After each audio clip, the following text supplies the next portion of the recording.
Welcome, everybody, to another edition of the Hail to Michigan podcast. I am your host, Ronnie Harder.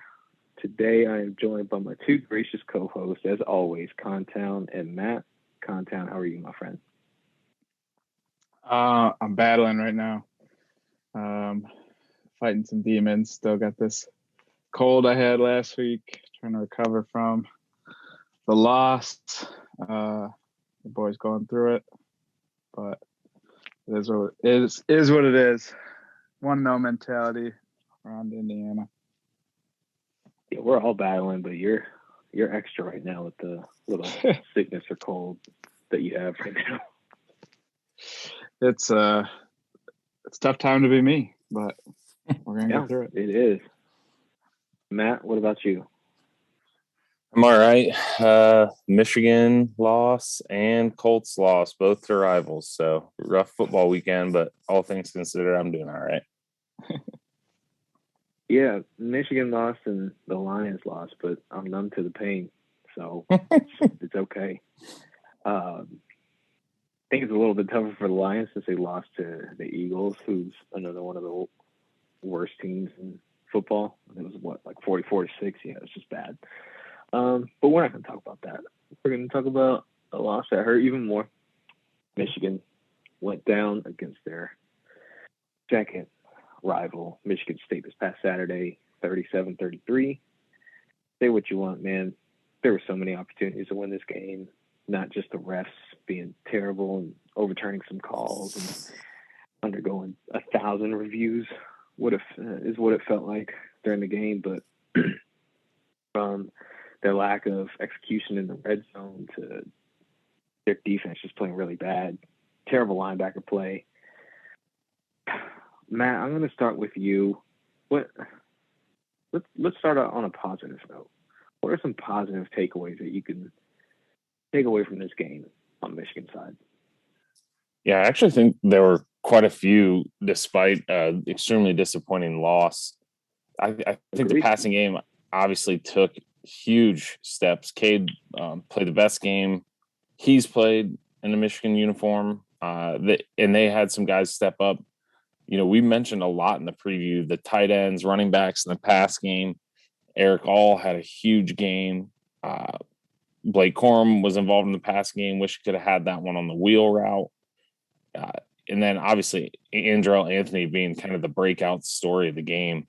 And Mike Sanders still had a couple big catches too. Overall, the passing game was very positive. I was very pleased with that.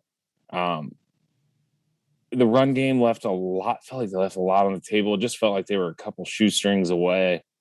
There weren't huge gaping holes that they were used to earlier in the season, but I thought Haskins played well again. Corum in the run game, not as good. They used him, like I said, in the pass game a little bit more. Defensively, the pass rushers, the edge players, I mean, there's probably not a better duo in the country right now. Aiden balled out like we expected him to. I thought Ojabo, he's on kind of a star track. If we're lucky enough that he sticks around another year, I think he's going to be a dominant force next year. I agree the linebacker play wasn't great, but defensively, that was my main positive takeaway. I thought the corners held up pretty well. A couple of the big bust plays, came more in the run game. I think I counted 2 pass plays over that 25. I think I said 30 on the preview podcast. I don't know why I said that 25-yard marker as the big play thing. I only counted 2. There might have been a third. I was trying to run through the drive chart. But I thought overall the pass defense played well, and I thought they hit some kind of pinpoint throws that, especially the one over Dax, like right to the goal line. It felt like that was about as good a coverage as you can get, and it was just a perfect throw. So overall pass defense I thought was pretty good. So both passing offense and passing defense I think were big positives to take away. Jake Moody, again, another big game from him. And AJ Henning in the punt return game was also pretty solid too. So a lot more positives than you would think coming off of, just such a disappointing loss to a rival. AJ did have that one scare when he dropped the punt, but he ended up making up for it and gained like 20, 30 yards on the return. So that was really good. Content, what about you? I think Matt covered most of the positives that I have. The only thing I would add maybe is that I thought it was a really well called game offensively. And I think at this point in the year, Gaddis has kind of really changed my opinion of him as an offensive coordinator. I think he's having a really good season, and I kind of trust him to have a plan and make good calls in game for the most part. I haven't done a full rewatch, and I don't know that I will, but like live with the flow of the game, I think he did very well, and I think they're using the quarterbacks correctly. Like they're managing the time sharing correctly. Cade obviously played his best game as a Wolverine, and they're figuring out the right ways to get JJ in and involved. And obviously they expanded his role a little bit with some pass plays. He had the touchdown to Andrell. So yeah, it's weirdly a game that as terrible as it feels, I come out of feeling like pretty good about Michigan. And I guess another thing I'll add is, I've seen obviously we all get the Michigan fan reaction here and the Michigan State reaction if you're local like I am. But like you look at the national reaction, and there are a lot of other games that Michigan has lost, like big games, where the national reaction is super critical or negative. Most of the stuff I've seen so far, and Ronnie, you and I talked about this a little before the show, was it's been positive. A lot of the national pundits the takeaway from this game was like, these are two great teams that just played like a super fun football game, one of the best football games of the year. So it's hard to tell Michigan fans anything at this point, but I guess I would try to impress upon Michigan fans that like nationally the perception of Michigan is that they're actually good, and this game was good, and Michigan State is just also good, and it didn't work out for us. And it sucks, and we can obviously go through all the reasons it didn't work out, but I still just kind of think Michigan's good. Yeah, the fire Harbaugh takes were much louder from the Michigan fan base than they were from national. Normally national, it's just crapping all over them, but yeah, that didn't seem to happen. It was like Pete Feinbaum or Paul whatever the fuck his name is. Pete. Yeah, Pete. And like Mike, gotta get it right. Is it Paul? Harbaugh calls him Pete. Yeah. Does he really? Harbaugh calls him Pete. Yeah, he doesn't even acknowledge his name. I was not aware of this feud. I just know that the guy, if Michigan ever does fire Jim Harbaugh, Feinbaum's going to be out of a job, because that's all the dude talks about. And then the only other person I saw have a negative take, like a national voice I saw have a negative take, was Mike Farrell, who like is widely recognized as like the worst person at his job in this industry. So, screw Pete, screw Farrell, and like everyone else is like, yeah, this was a great game between two great football teams. And Stuart Mandel. Screw him too. Yeah. And Darren Rovell while we're at it. Northwestern will never be good at football, Darren. Yes. Yeah. And Darren. Nerd.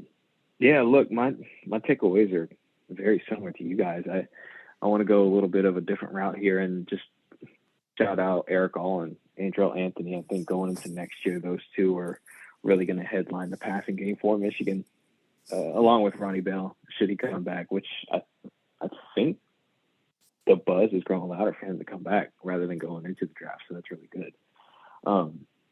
I think Michigan found their best wide receiver right now outside of Ronnie Bell and Andrell Anthony. We were talking off the air earlier today, guys, and we were just talking about, we knew he was athletic, but we didn't realize how fast he was.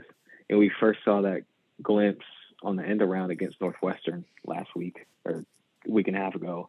And then we really saw it on the first touchdown pass that he caught this past Saturday against Michigan State, and the ball control that he has great hands. I mean, look, that jump ball that he had on the second touchdown was insane. He had another jump ball, which his left foot hit out of bounds just by like a hair, but he looked great catching that ball too. So that really one comeback route.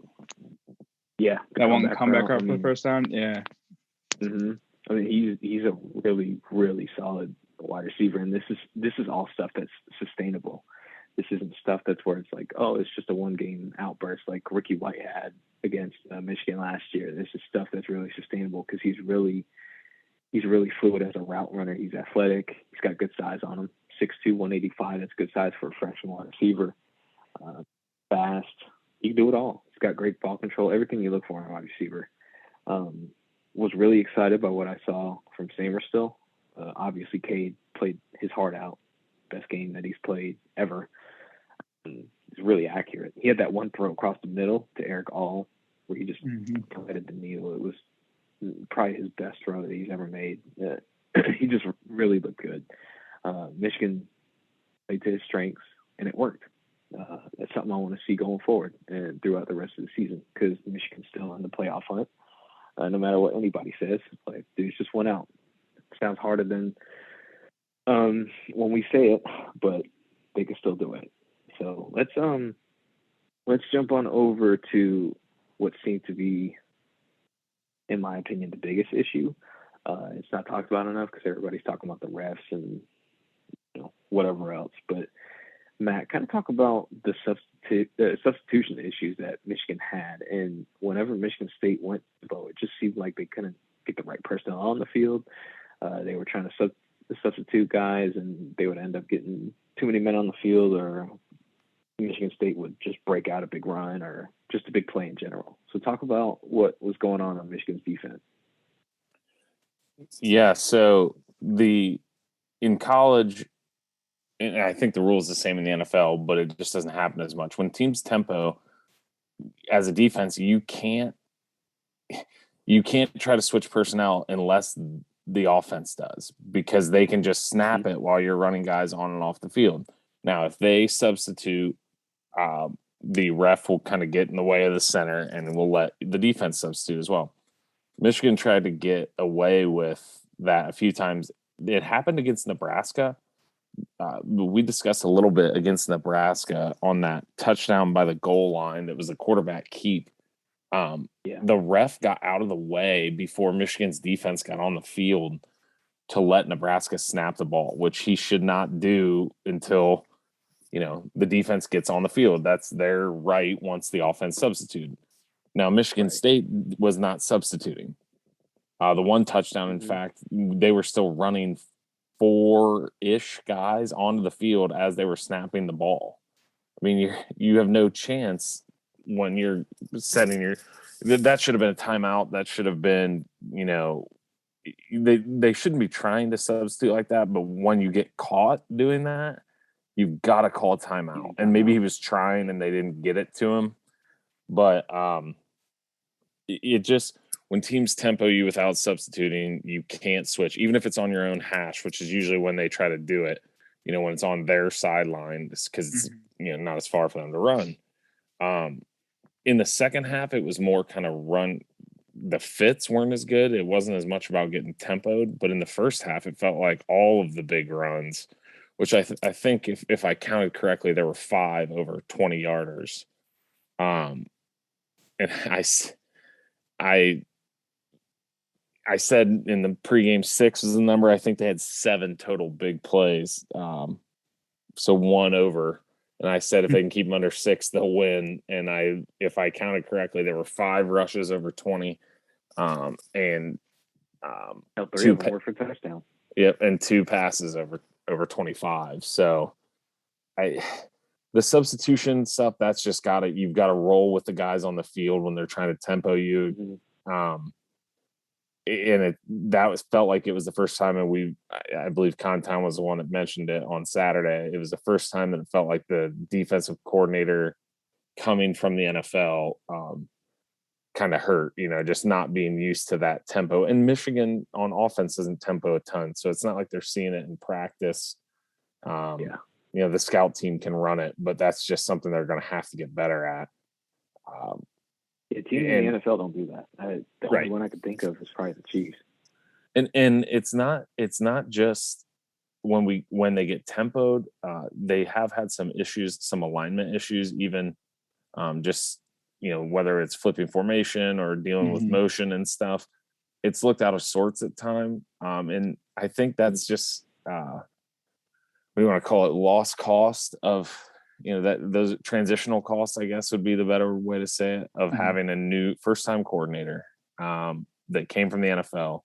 That those things are going to get better. It'll get better with recruiting too, when you're recruiting guys that can fit. You can switch seamlessly kind of from exactly. So I think that's something that was frustrating for sure. Should have got the timeout on the one. Something they can get better at. But it's going to be important because Penn State is very fast. They are snapping the ball above 30 seconds on the play clock. And Ohio State can go very fast too. They don't always, but they can go very fast. So it's going to be important to improve there, because that's clearly was an issue Saturday, and can linger if they don't fix it fast. Yeah, look, Ohio State can go slow, fast, intermediate. It does not matter. They're gonna have their way against any team. It doesn't matter what defense that they're running or what defense that they have. To beat Ohio State, you got to outscore them.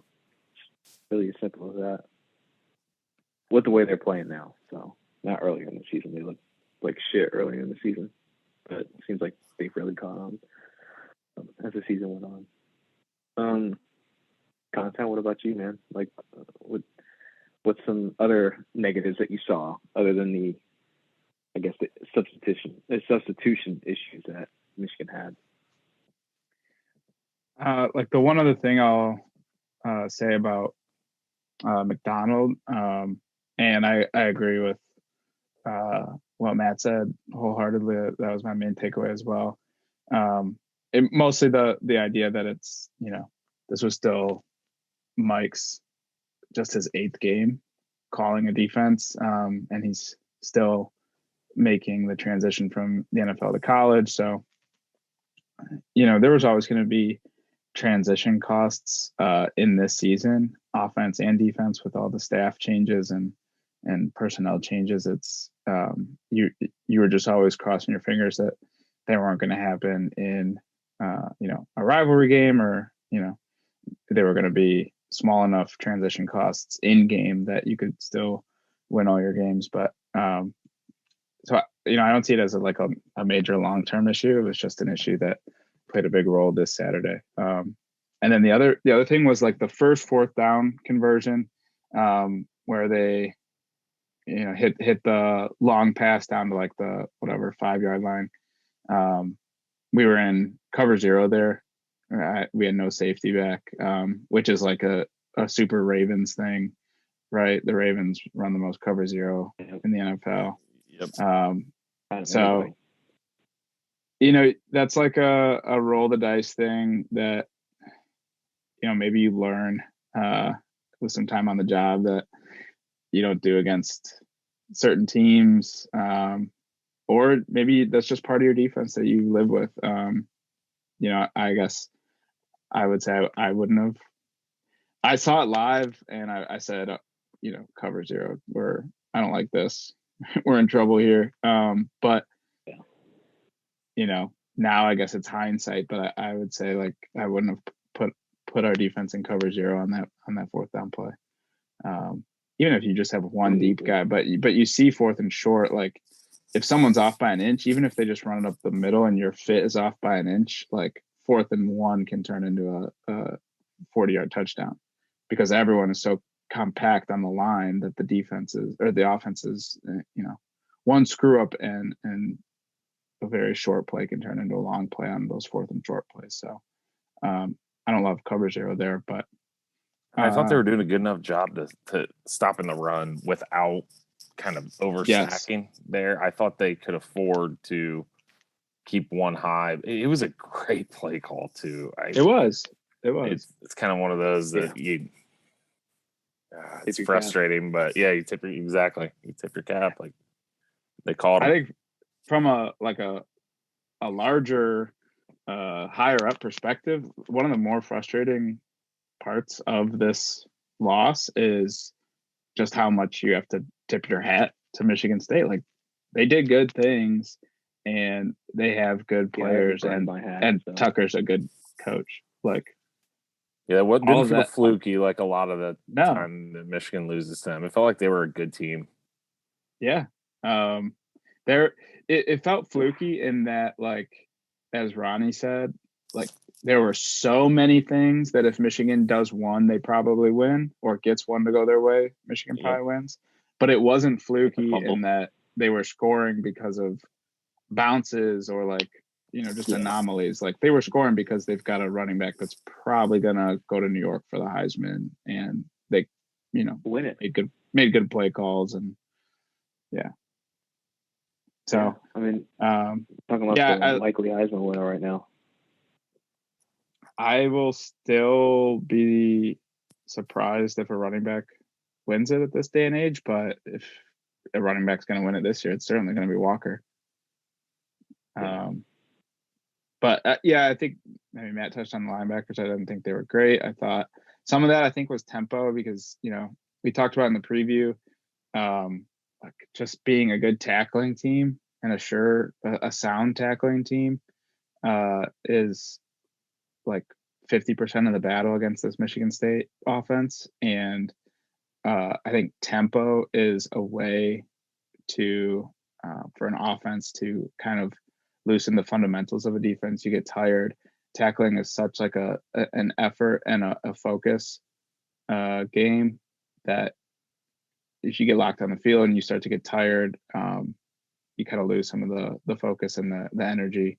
So I think there were some guys like Ross a couple of times leaving their feet early. I think the first Walker touchdown was a play where, the defense, there's kind of like a pile up around the line of scrimmage, and then Walker just no one finished the play, and Walker spun out of it and broke it free. And we've actually seen the Michigan defense do that like a couple times this year, or where a chunk of guys in the front think the play is over and the running back spins out and gets another couple yards, or it takes like a Nikaiho Green coming in from nowhere to finish the play actually. So that's something to work on. There are definitely things to work on defensively, especially in the run game and the front seven. I agree. I think the secondary was good. I think Michigan's offensive line didn't have their best day run blocking, but pass protection was good. You didn't hear anything from Panashuk.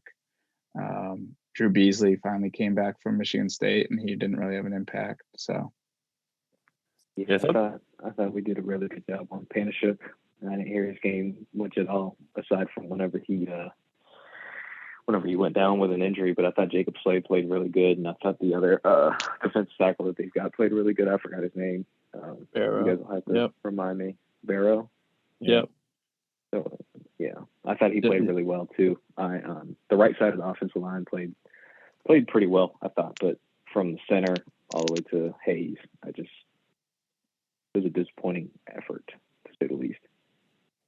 Yeah, I thought one other thing on defense that was a little disappointing was when you play too high as much as Michigan does, you really are trying. Yes, it's for the passing game some, but you're really trying to help limit the explosives in the run game. Right. And I thought, and it's been kind of a consistent problem now, but I thought both Hawkins and Moten had some questionable angles that kind of, the one Walker, I think it was almost a 30-yarder, I want to say 28, probably with a good angle, you chop them down at 12 or 14. And they just and part of that is just knowing your part of angles and all that for especially for linebackers and DBs is knowing your speed and knowing the running back speed. We haven't really faced a running back with his kind of explosiveness, so those angles may work against some lesser running backs, but they're not going to work against Kenneth Walker. So I thought that was a little bit disappointing, but another thing you can learn, get better at.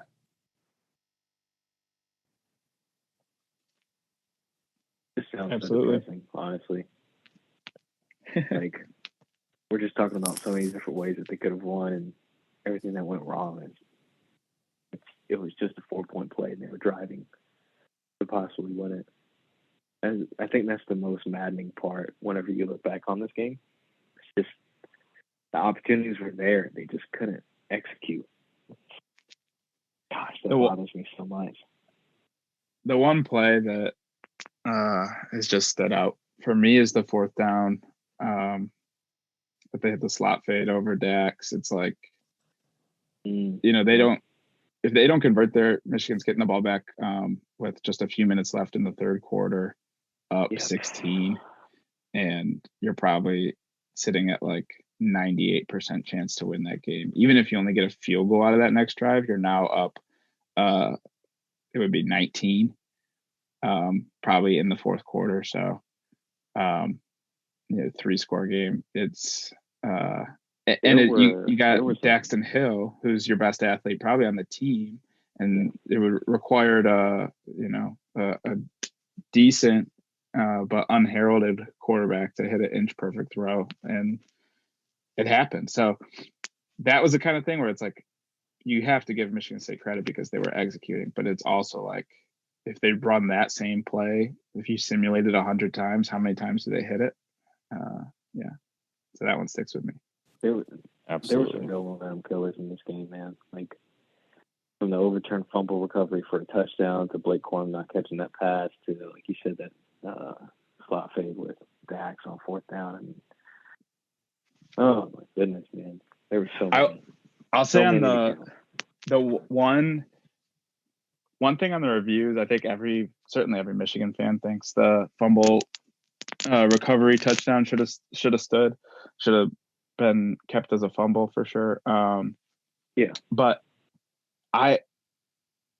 my big thing with referees is always like consistency. And I personally think that Kenneth Walker was losing control of the ball before he broke the plane on his first touchdown. But I don't care that they kept it because they called it a touchdown on the field, and you go to review it and you don't have overwhelming evidence to overturn it, right? That's fine. If you also keep Michigan's fumble recovery touchdown the same because you don't have enough evidence to overturn the call on the field and you called it a touchdown. Those two calls should just be hand in hand. Either Walker's first touchdown was good and Hutchinson's touchdown is good, or neither are touchdowns. Yeah, Harbaugh said that. Harbaugh said that tonight. Yeah.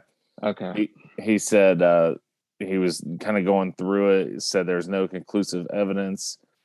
He said you feel for the players that really deserve better, especially when other reviews were either left to stand or overturned based on we don't have conclusive video of it. That was from Angelique from his radio show tonight, which is exactly what you just said. Like, I'm okay with it too, but you can't overturn something for the same, Right. If there's not conclusive evidence, you can't overturn a later call if you're going to keep that one. I can handle calls going against Michigan. I can't handle inconsistency in like the standard being applied to each team. Yep. If it's going one way and not the other. Yep. That's the part that kills me. I mean, I just think you have to sit there and say, well, it looks like, or I think he had control or whatever. Yep. Like, that's not enough. Just keep it to whatever the call was on the field. Yep. Like, if you're sitting there saying, oh, yeah, he fumbled it. Like, oh, yeah, or, he definitely had control. Like, then, then you can overturn it. But if you're sitting there that long and you're reviewing something for that long, it's quite obvious that you are not sure. You got to keep it. to where the result was on the field originally. And that goes for Kenneth Walker's touchdown and the fumble recovery that was taken away. So, Yep. I don't know. It's just frustrating. Yeah, I don't think there's anything else that we could take away from this game. Really, we could transition over to this Indiana game, which for some reason they made it a 7:30 kickoff. I hate night games as it is. A night game against a 2-6 Indiana team makes it even more maddening. That means I have to wait around all day just to watch a football game. But here we are. And Indiana's been terrible this year. There's no sugarcoating it. They're 109th in scoring offense and 106th in scoring defense. So this is a game that should be similar to Northwestern, if not even worse. Matt, I'll start with you. What does Michigan need to do on defense? Let's start with defense.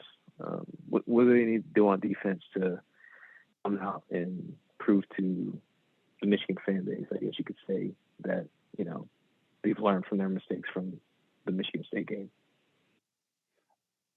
I'm gonna jump in and steal this from Matt. Ooh, but so the story of Indiana this year is, I think preseason, when we talked about kind of Michigan's schedule and various teams like trajectory this year, we all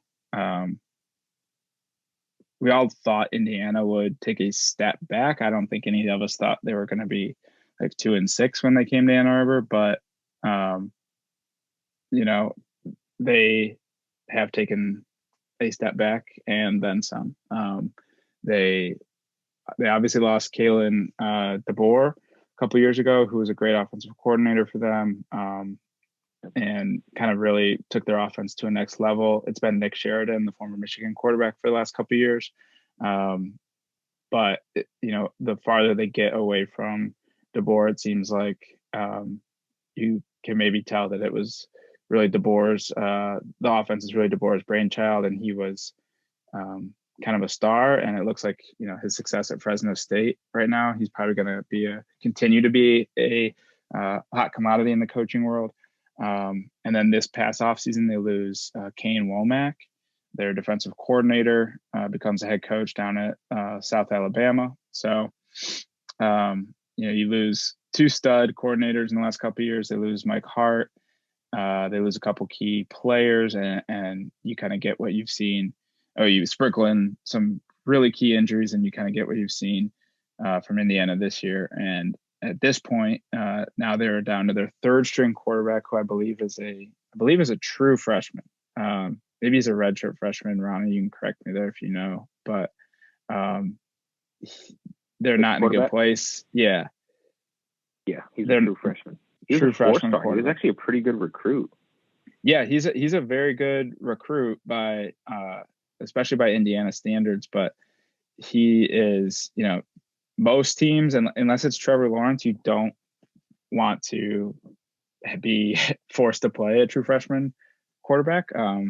Michigan has one of their highest rated quarterback recruits in the history of their program, and he's barely getting 10 snaps a game, which is fine. That's, I'm not complaining about how Michigan's using JJ. I'm just saying, even the best freshman quarterbacks don't get playing time too often, and that this is the position Indiana's in right now. Michael Penix is down for the year, I believe. I guess he's listed week to week with the shoulder, but I would personally be surprised if he plays too much more. And then Jack Tuttle was also injured, I believe, against Ohio State. So they're on their third string quarterback. They've lost Walt Fillier and some of their receiving targets over the years, although they still have the tight end Peyton Hendershot and the wide receiver Ty Freifogel. But we're familiar with Indiana enough that we know what they want to do on offense. They want to spread you out. They want to use a little bit of tempo. They certainly want to run the quarterback, especially with the kid they have starting now. He is an athletic, mobile guy. Probably at this point in his progression, a better runner than a passer. So it's going to be a good test for Michigan, not in that Indiana is putting up great numbers on offense. They're in the hundreds in SP plus and various like efficiency metrics, but in the sense that in 2 weeks we're going to go to Penn State, and they're also going to run, spread pass happy offense that wants to use tempo and does have a quarterback who's going to be capable of running, whether that's Clifford or the backup. So it'll be good to work on some of the things that we called out from the Michigan State game that Michigan's defense needs to work on. They should get comfortable in whatever personnel they want to get locked on the field, because that's what Indiana's going to try to do. The linebackers need to play with good eye discipline, and they probably need to spy the quarterback on passing downs or have a plan for the quarterback escaping the pocket and running when Hutchinson and Ojabo start to get home. But this is certainly an offense that Michigan should expect to, severely limit throughout the course of the game. Yeah, he averages 0.9 yards per carry. McCauley, the quarterback, does. But is that sack included? Attempts. Yeah, probably. So the O-line's not helping at all. No, the O-line is really bad. Yeah, the Ohio State game 2 weeks ago, they actually didn't. They were talking a lot about McCauley on the broadcast, but they were playing the third and fourth stringers some in that game, and I don't know if that's because at that point they were already. I mean, I guess he would be the third stringer, but maybe that at that point the game was already out of hand. I mean, it was out of hand pretty quickly, but they were playing. So Tuttle started, and then McCauley kind of switched in with him, but then they brought in Gremmel, is what I'm seeing on the box score. I don't remember him. It was pretty forgetful pretty quickly there, but I don't know if that was because he wasn't ready or what. But yeah, he's I think he's got a decent future, but right now he's just okay. I think the biggest thing is their defense has fallen apart quickly. I don't know, really quickly. Yeah, they have injuries, but man, 400 yards to Talia, and the week before was only 266 to Stroud, but 352 overall. Literally, it's Michael McFadden and just a bunch of other guys. That's all it is. Yeah, Mullen, I know, was hurt for the Ohio State game. I don't know if he came back, but he was a good player for them last year. Mullen's really good. I like him. And their other He's safety, out for the season. Is he? Okay. Yeah. Their other corner, Jalen Williams, was playing okay, and if I remember him from last year, he was pretty decent. But yeah, they've dealt with a ton of injuries on defense. I mean, back-to-back weeks, 38 points to Maryland and 54 to Ohio State. Oh, never mind. Tom Mullen's come back this week, it looks like. Oh, cool. Perfect. Yeah. Great, right? But, I mean, look, it's Tom Mullen, and I don't even know who else they've got at defensive back, so. Yeah, SP Plus still has their defense at 41st overall, but that feels like it might be still holding on a little bit from the beginning of the season. Preseason ratings are phased out of SP Plus by this time, but gotcha. Yeah, they've with the wear of the season, getting this far into Big Ten play and the injuries they've accumulated, the defense is it's certainly not what it was in the previous few years here, and I don't even think it is what it was at the beginning of the year. They are currently 70th in yards per play allowed, about the same spot nationally as like Wake Forest and Western Michigan, to use an example of the team Michigan's played. But so they're currently giving up on the year 5.6 yards per play. In the last 3 games, they're giving up 5.9. So it does seem like the defense Michigan is should have a really trending good down. run day. Yeah. Yeah, it's a decent get right game, if you will. It's not a I think so. cup. Yep. It's not a cupcake by any means, but it's a No. it should be a game to get right for Michigan. Yeah. I'm looking over Indiana stuff, and gosh, they really suck. They're not good. Like they are truly a bad team this year. And Tom Allen had all that hype coming in from last year, and man, were they overhyped. Like they're truly a bad team. Like their O-line is terrible. Their right tackle, Caleb Jones, I don't know if you guys remember him, but I think Michigan was in on him during the recruiting process. But he's a really tall Indiana kid. He's like 6'8", 360. I think Hutchinson and Ojabo are both going to have their way against him Saturday. I don't think he stands a chance because I know he was having a really tough time against, oh God, who's the edge from Ohio State? Jean-Baptiste. The kid Michigan was in on. Oh, Harrison. Yeah, Zach Harrison. Yeah, Zach Harrison. Yeah. He was having his way against him. And that JT Tuimalulu, or however you pronounce his last name. Yeah. He was having his way against Caleb Jones too. So, yeah, I think the defense is going to bounce back in a really big way this Saturday. Yeah, they did. They did kind of limit Michigan State's offense quite a bit. But if you remember in that game, first of all, their time of possession was almost 7 minutes longer than Michigan State's, and Michigan State had 2 interceptions as well against them. They did hold Walker or held their running game to 100 net yards. So their defense still can make plays, especially McFadden. But they really honed in on the run that game. It also didn't help that Michigan's offense played so well that it gave Michigan State time to run a lot of plays on offense as well. Mm-hmm. Indiana really dominated time of possession. Yeah. Michigan State also had 12 penalties in that game for 134 yards, so that really didn't help. They really played a sloppy game, which you'll have one of those. And Michigan had that against Rutgers. Yep. All teams will have that. The Indiana offense in SP Plus is about the same as Washington.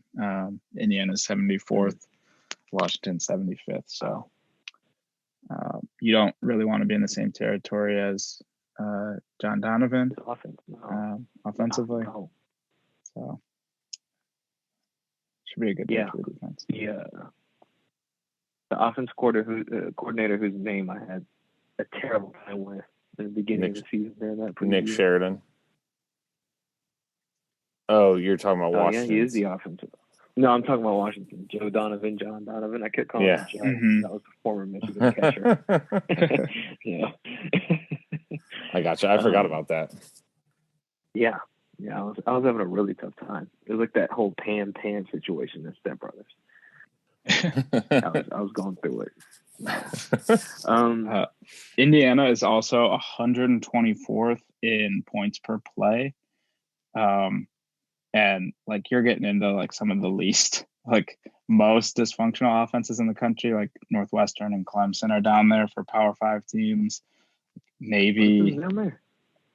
I mean, have you watched any of Clemson this year? They are. I have, in hopes of them to lose each game. Yeah. So I have watched a lot of Clemson this year. That was one of your playoff teams, wasn't it? I had them winning the national championship. We don't have to do this right now, but yeah. I had Georgia, so that's looking pretty good. I think Matt had Georgia too. Yep. Yeah. Man, but with his predictions this year. Hey, Utah is solidly on track to win the Pac-12 South. A very good football division. With that, I had TCU, and that does not seem to be a good thing now. This is how you know it's been a good year of football. Is like everyone looks like an idiot based on what they said preseason. So It's been a fun year. 100% agreed. But Indiana ranks below every service academy in terms of points per play on offense, which is bad. Not where you want to be. Yeah. So if you're below service academies, it's not where you want to be. All right. Did you guys mention the line yet? I haven't seen. Which one? For Indiana's offensive line? No, the spread, yeah. Oh, the spread, excuse me. I think it opened at 18 or 18.5 and is now up to 19.5. Yep. That's what I was going to say. When you're close to 3 touchdowns and growing, like, ew. Yeah, that's the team that really could have or should have won the East last year is like in the same territory spread wise against Michigan as like Northwestern and Rutgers. So right, that's not good. Yeah, this should be a fairly easy game, and that's a perfect transition into our final segment of this podcast, which is our usual over-unders and our usual score predictions. So let's start with our over-unders. Unfortunately, our sponsor Prize Picks does not have any over-unders for this game yet. They usually come out with those on Wednesday or Thursday, so we will just make them up as we go. Cade McNamara, we're going to go over-under 245.5 passing yards. Matt, let's start with you. I'm going to go over. I think he continues what he did Saturday, and Indiana's pass defense has been shredded the last 2 weeks. Over. Downtown. Same, over. Indiana's pass defense is bad. Cade is good. Therefore, math says over. I also think they're going to try to keep feeding like Angelo Anthony a little. I think Harbaugh and like the offense generally likes to, kind of reward the players that are ascending and executing. So the hot hand. Yeah, look for more shots to Angelo Anthony, and I think Cade will continue to play well. Yeah, I think I'm going to go over too. I think he'll go north of 300 yards in this game. They're going to build off of what they had against Michigan State this past weekend and just really continue that momentum going into Penn State next week. So I'm going to go over 245.5 yards. One thing that'll be interesting to watch there, real quick, one thing that'll be interesting, I think, we saw in 2019, like the end of the season, and really it seemed like the Michigan State game was, I can't remember if the order of the schedule that year, which came first, Michigan State or Indiana, but anyways, Shea was kind of having a up and down, middling type of season based on expectations, and then the last 4 games, he really turned it on and had multiple 300-yard games. It'd be interesting to see if like Cade kind of goes the same way, and what that means going forward is like a Gaddis offense kind of. Is it hard for a quarterback to pick up early in the season? Is that on Gaddis? Is that on new starters at quarterback picking up the system? Just something like long term to think about as we watch Cade down the stretch.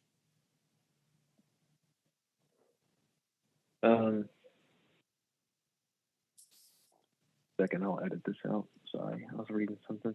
Okay. So let's go on to the next over-under. 92.5 yards for Blake Corum. Matt, I'll start with you. I'll go under. This kind of feels like a Haskins game. I'll agree. Downtown. I'll agree. If anything, just to guarantee that he goes over. I said Corum was going to have a great game against Michigan State, and I think he would probably tell you himself he didn't have a very good game. So I'll go under. I hope he goes over. I hope he has a bounce back game, but I agree. This feels like a Haskins game. I said I agree, right? Yep. Yeah. Like I lied. I'm going over. We're going for 600 plus yards on offense this game. Going over 92.5 yards for Blake Corum. Going north of 100. Which brings us to our next one. So 101.5 for Haskins. Matt, I'll go over. Contown. I'll go under. I guess I just think it'll be a pass heavy game. I think Haskins will get close, maybe low 90s, upper 80s. Corum, north of 50, but I think Michigan maybe runs for just under 200 and does most of their damage in the air. So I'll go under. Also, just to be different. Disappointed. I'm going over. Like I said, going for 600 plus yards on offense. We went for 552 against Michigan State. Let's go for 600 on Indiana. Let's put up a statement. They've got to get some of these big wins against these lesser teams down the stretch to convince that playoff committee that they're worthy of moving up in the rankings, so to speak. So I'm going to go over. Which brings us to our score predictions. Matt, let's start with you and your score prediction for this game. Over-under's at 51. It'd be similar to kind of Northwestern. Let's say 42 to 14. Down? I'm right there. I have us 38 to 14. Isn't like Price is Right strategy. Just undercut Matt. Fire Harbaugh. It's gonna be a 7:30 kick, and it's gonna be like 30 degrees at kickoff, which is so stupid. Like I'm sure Michigan doesn't love this. Maybe they do, but like coming off, they had to choose, right? So I know the rule that will prevent us from having a night game in Penn State starts the second week of November. I don't know what kind of say Michigan had this week, but like starting next week, the away team can refuse a night game.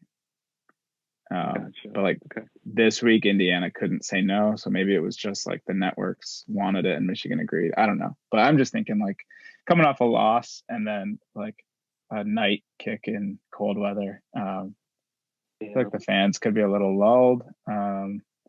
Indiana's bad, so I do think we'll do fine with the spread as long as you get it before it hits 20. But I think SP Plus has it like 35-16. I think maybe it'll be slightly more comfortable. I'll say 38-14. This is going to be the first time this year that me and Contown have different score predictions or like a pretty big margin. You guys were actually close, Matt and Contown, in your score predictions. So I'm going to go outside the box like Matt usually does, and I'm going to go 56-14 Michigan. They're going to have 600 plus yards. They better score some damn touchdowns. So 56-14 Michigan. This absolute onslaught of Indiana heading into Penn State next week. Get some momentum going again and really get that swagger and confidence back. This is a different team. You could feel it even after a loss. I think they're going to be focused. They're going to be ready to go. So 56-14 Michigan against Indiana this week. Any disagreements? Thoughts, concerns about that? I hope it happens. I hope you're right. It is going to be something I'm watching, just like attitude and energy. Do they bring it? Is it like Cade said? Is it like unlike other Michigan teams where maybe this loss would kind of take the wind out of their sails a little bit, or are they able to, keep making football fun, as Harbaugh likes to say, and bring the energy back and still make a push down the stretch here. They have a really good season. People weren't expecting 9, 10, 11 win Michigan team this year. So that's all still on the table. Conference championship and a big bowl game or even the playoffs is still on the table. So I'm going to be watching a little more of that, kind of chemistry, intangible type of stuff this weekend as well. Absolutely. Does it for this episode of the Hail to Michigan podcast. I'm your host, Ronnie Harder.